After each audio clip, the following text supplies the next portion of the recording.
A short time ago, a group of bipartisan lawmakers taking a stand against sexual harassment in the workplace, announcing new legislation. And there to help them with that announcement, former Fox News anchor Gretchen Carlson, who left the network after enduring years of sexual harassment. This law would stop employers from forcing survivors into secrecy. And Gretchen Carlson joins me now, along with her attorney, Erika Smith. Good to have both of you with us. This is a momentous day, to say the least, Gretchen.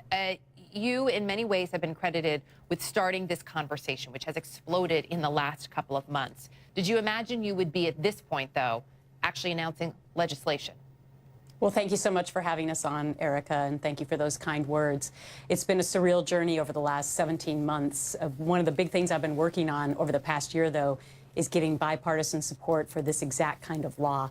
And it's been a journey for the two of us. We've walked a lot of halls in the Hill, and we have been very successful today in having Republicans and Democrats standing with us together. It's an amazing accomplishment, and we're going to get this done.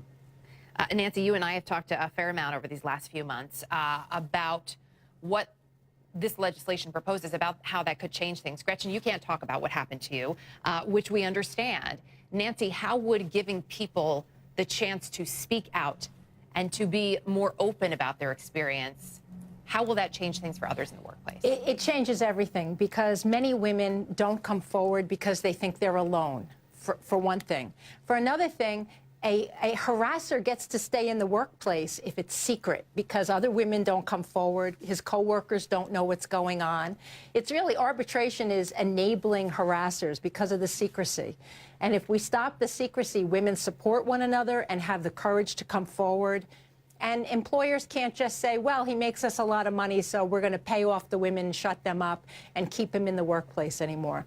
It's a total game changer, and it's just a wonderful day, and I'm so proud and appreciative for Gretchen's efforts in this regard.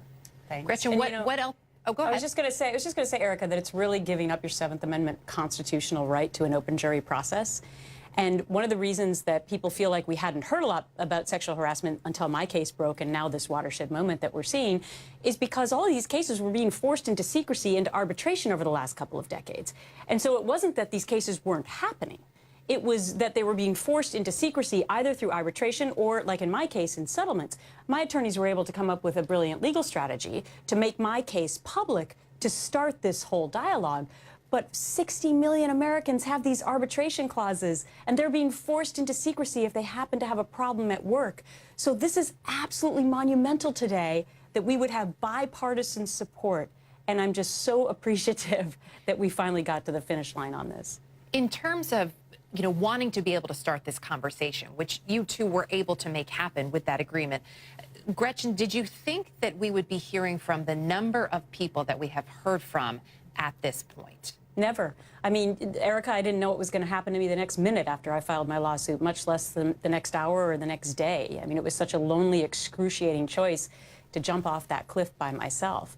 But I have been so empowered by all the women that I heard from as a result, thousands that turned into my new book, Be Fierce, to honor their stories, because nobody had ever listened to them. And then look where we are today. Look at this watershed moment of thousands of other women feeling the same gift of courage and the same amount of bravery to come forward. There's no turning back at this point. And I just want to let all of your, watchers and listeners and viewers know that if they have a Me Too story, that they should go to their local media as well. The time is now to have their voices heard. It's such an important point. We saw Time announce its Person of the Year. They announced the Silence Breakers earlier today. Second on that list is President Trump. This is a list, of course, this is about power. This is about influence. The president has been accused of harassment by 13 different women. He denies everything. Gretchen, how would it change things if we were hearing more from the president in terms of this conversation? Well, listen, sexual harassment is not apolitical.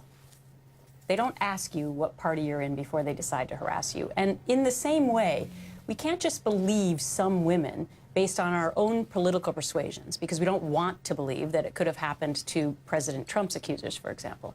So I think it's incredibly disingenuous to say, well, I agree with these women over here, but I don't believe these women over here. I mean, I think one thing that Nancy's found out in practicing under this kind of law for 37 years is that rarely do people come forward with false accusations. Right. And so I'm very happy to say that I believe women who come forward. Now, whether or not something should happen to Donald Trump, that's up to the voters the next time around.